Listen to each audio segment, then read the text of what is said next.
सभी भाइयों को राम राम भाई।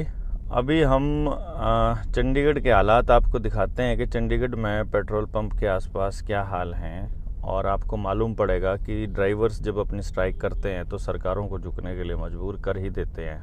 ये आप देख रहे हैं, यहाँ पेट्रोल पंप के आसपास का एरिया है ये, और यहाँ इतनी लंबी लाइन है, रेजिडेंशियल एरिया तक आई हुई है ये लाइन।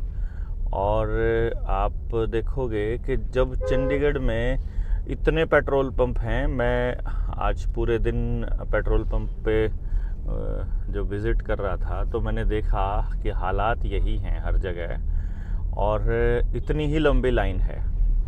अभी क्या है कि ये एक तरह से इन लोगों के दो तीन काम होते हैं इससे। एक तो अगर लोग लड़ने के लिए बचे हुए हैं, नहीं बचे हुए हैं, इसकी टेस्टिंग हो जाती है। ये देखिए आप, यहाँ खूब झगड़े होते हैं। अभी तो पुलिस फोर्स भी आ गई है, वो देखो पुलिस फोर्स, वो जो मैं बताया था ना आपको, याद है श्रीलंका के अंदर पेट्रोल पंपों पे पुलिस फोर्स बिठा दी गई थी।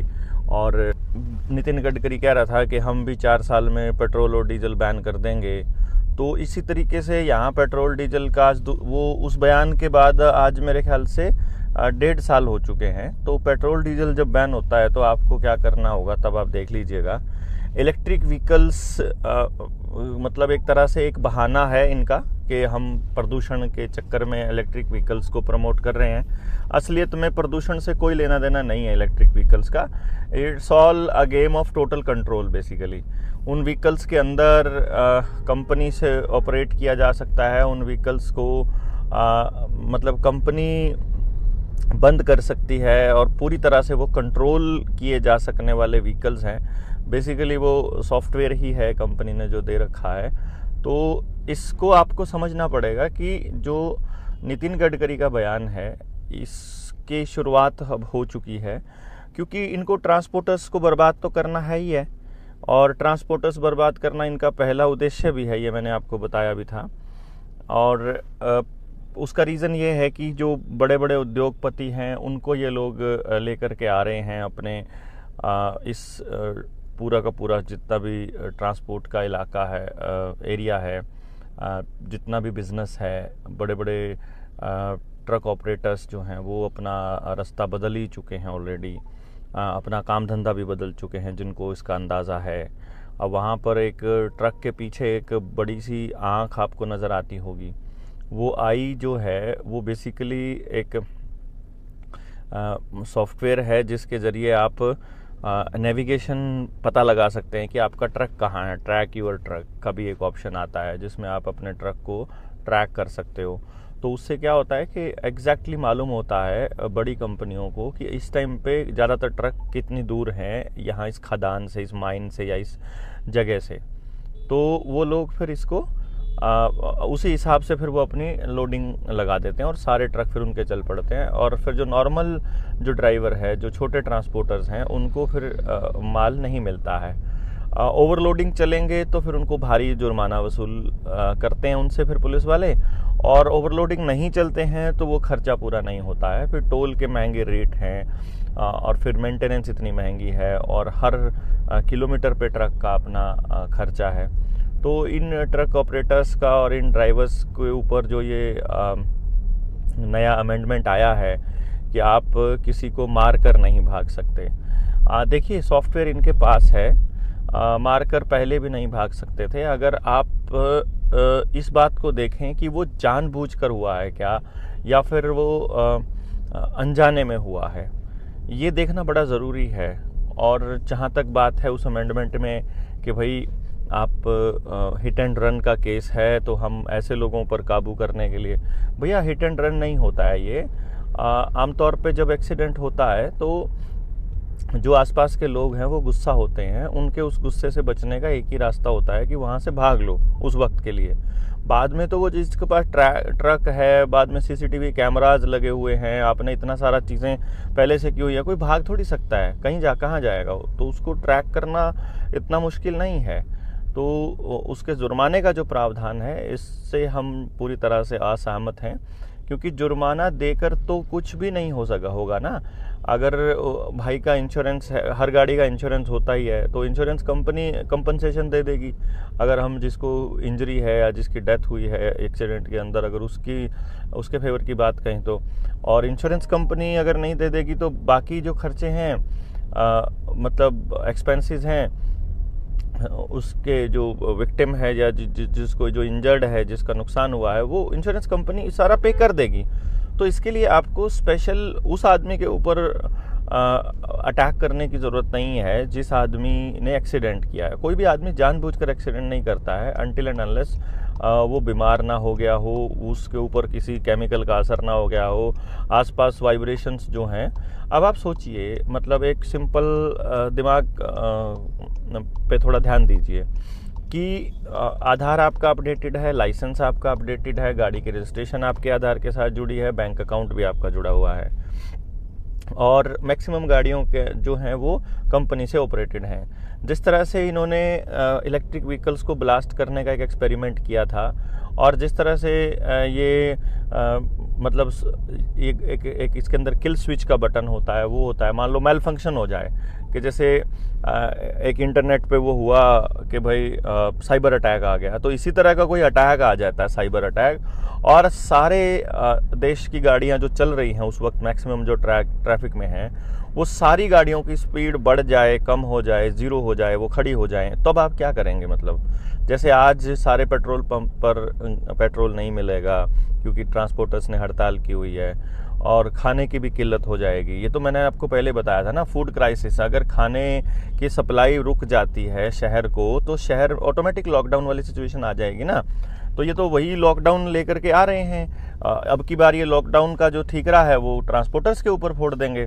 ये तो तरीके इनके पास खूब सारे हैं ना, इन्होंने पहले टेस्टिंग करके देख रखी है कि किसके हड़ताल करने से कितना काम रुकता है, कितनी बाधा होती है। फिर रेलवे की हड़ताल हो जाए, मान लो अभी रेलवे की हड़ताल कर दें ये लोग, क्योंकि सारी यूनियंस जो है किसी न किसी पार्टी की ही होती है ना, इनमें जो काम करने वाले लोग हैं वो किसी न किसी पार्टी को सपोर्ट करते हैं। तो उनकी जो पॉलिटिकल पार्टी है जिसको वो फेवर करते हैं, वो पॉलिटिकल पार्टी अगर उनको कह दे कि अब तुम हड़ताल चालू कर दो, 2024 के चुनाव आने वाले हैं, तो अब मौका है और सरकार को झुकाया जा सकता है अभी, तो फिर आप क्या करेंगे? मतलब वो पॉलिटिकल पार्टी के आदेश पर जो हड़ताल चालू हो गई थी। तो इस तरह से अलग अलग महकमों की हड़ताल करवा करके ये लोग चेक कर चुके हैं कि किस हड़ताल से किसको कितना नुकसान होता है और कहाँ पर क्या चीज़ ज़रूरी होती है जब उनको इम्प्लीमेंटेशन करना होता है। अब आप इसको समझ पाएंगे कि जितने भी ये मतलब लॉकडाउन का प्लान है इनका, ये किस तरह से अमली जामा पहनाने वाले हैं। अब दूसरे तरह का होगा, और 2024 से पहले एक टेस्टिंग इनको करनी है, और ऑर्डर आउट ऑफ केओस इनका पर्पज़ है। मतलब पहले देश में अफरा तफरी का माहौल हो, चाहे दंगे के नाम पर हो जाए, जाति के नाम पर, धर्म के नाम पर, किसी आंदोलन में हो जाए, किसान आंदोलन में हो जाए, और फिर इनको उन लोगों को लपेटना आसान हो जाए, लोगों को घरों में कैद करना आसान हो जाए, इमरजेंसी लगानी आसान हो जाए। देखिए 2024 में अगर इसको हराते हैं चुपचाप, तो तब ये उसकी तरह ट्रंप की तरह कर सकता है। 2024 में इसको लगता है कि मैं हार रहा हूं, तो इमरजेंसी लगने के चांसेस पहले हो जाएंगे, और बाद में आता है फिर तो 100% होएगी इमरजेंसी। फिर तो emergency in the sense lockdown ही होता है, वो emergency is a kind of lockdown. तो वही जो प्रोसेस है वो हर बार ये ट्राई कर चुके होते हैं, और इन लोगों ने ट्राई किया है अपने इन जो देश के सत्ताओं में बैठे हुए लोगों के ज़रिए। इन लोगों ने पूरे प्रैक्टिकल्स किए हुए हैं। गरीब देशों पे पहले प्रैक्टिकल करके देख लेते हैं, छोटे देशों में भी करके देख लेते हैं, अमीर देशों में भी करके देख लेते हैं, पढ़े लिखे पे कितना कामयाब। अभी जैसे देखेंगे आप, लॉकडाउन सबसे ज़्यादा सक्सेसफुल कहाँ होता है? लॉकडाउन सबसे ज़्यादा सक्सेसफुल होता है जहां पर सबसे ज़्यादा पढ़ी लिखी सरकार है, पढ़े लिखे लोग हैं। केरल में लॉकडाउन और वैक्सीनेशन सबसे ज़्यादा सक्सेसफुल रहा था। तो अब आप समझ सकते हैं कि केरला में किसकी सरकार है, वहाँ तो कम्युनिस्टों की सरकार है। फिर आप देखेंगे सबसे अनपढ़ जो मतलब लोग हैं, जहाँ सबसे ज़्यादा कम पढ़े लिखे हैं, सबसे कम पढ़े लिखे लोग जहाँ सबसे ज़्यादा गरीबी होगी, सबसे ज़्यादा लोग होंगे वहाँ। तो बिहार का एग्जाम्पल ले लीजिए आप, इसका उत्तर प्रदेश का, ये मैंने एग्जांपल इसलिए लिया क्योंकि ये बड़े भी हैं प्रदेश भी। तो यहाँ पर भी यही हालात हैं कि वो लोग इस तरह से इम्प्लीमेंट कर सकते हैं वहाँ पढ़े लिखे लोगों में, और जिन लोगों को मतलब पढ़ना नहीं आता है। तो दोनों ही लोगों को बहुत आसान है इनके प्रोपेगेंडा में फंसाना। जो थोड़ा बहुत प्लस पॉइंट रहता है जिसका सबसे ज़्यादा, क्योंकि जो गरीब आदमी है वही नहीं पढ़ पाता आमतौर पे, और उसको मालूम भी होता है तो वो बोल नहीं पाता है। और जो अमीर आदमी है वो उसको ज़रूरत नहीं है, पढ़ा लिखा है, वो नौकरी पे या कहीं ना कहीं ऐसे काम में उलझा हुआ है। तो जो मिडिल क्लास है वो ही सबसे बड़ी समस्या हमेशा से इनके लिए रहा है, और उसी को ख़त्म करने का ये गेम प्लान चल रहा है। या तो मिडिल क्लास के कुछ लोग चाहे क्रिप्टो के ज़रिए, शेयर मार्केट के ज़रिए, इंडस्ट्रीज़ के ज़रिए, या लॉकडाउन में जिस तरह कुछ लोगों ने बिज़नेस ऐसा किया कि वो ऊपर वाली स्लैब में चले गए, और जो गरीब है वो और गरीब होता चला गया। तो यही इनका पूरा का पूरा गेम प्लान है कि गरीब और गरीब होता चला जाए और अमीर होता जाए। तो आप इस हड़ताल पे क्या सोचते हैं, और अगले वाले मतलब टाइम में जो ये लोग इमरजेंसी के हालात पैदा कर रहे हैं उसके लिए आपकी क्या तैयारियां हैं, कमेंट बॉक्स में ज़रूर बताइए। हालांकि आर्टिफिशियल इंटेलिजेंस हमारे इन एक्टिविटीज़ से सीख रही है कि ये लोग किस तरह की बातें करते हैं और कैसे इनके क्या इनके हाव भाव रहते हैं, बट फिर भी हमारे पास कोई ऑप्शन नहीं है। हम आर्टिफिशियल इंटेलिजेंस को यहाँ से उड़ाना है तो बड़ा आसान है कि हम यहाँ से मतलब जो इनका इंटरनेट है, जो इनकी बिजली है, इसको ही फेंकना पड़ेगा। और हमारे पुरखे, मुझे लगता है हमारे जो पूर्वज थे वो गरीब नहीं थे, वो समझदार थे, वो साइंटिस्ट थे, वो साइंटिफिक एंगल से सोचते थे, और इसीलिए उन्होंने ऐसे हरामियों का राज ना हो, इसीलिए वो अपने श्रम पर ध्यान देते थे, मिट्टी से ज़्यादा जुड़े रहते थे। और बहुत सारे मुद्दों पर हम जेएसएम की ट्रेनिंग में बात करते ही रहते हैं, बट फ़िलहाल हम अभी इसके लिए इतना ही कहेंगे कि इस पूरे के पूरे गेम प्लान में नज़रें बनाए रखिए और देखिए कि इसमें सरकार कितना बेनिफिट उठा रही है, और वो किस तरह के बयान देते हैं जो उनके नेता हैं, और पब्लिक से किस तरह का रुझान आता है। और आप भी बोलिए, मतलब अपने अपने प्लेटफॉर्म पर लिखिए, बोलिए उनके फेवर में, और तभी पता चलेगा कि कुछ देश में इस तरह का हो रहा है। जय हिंद, जय भारत।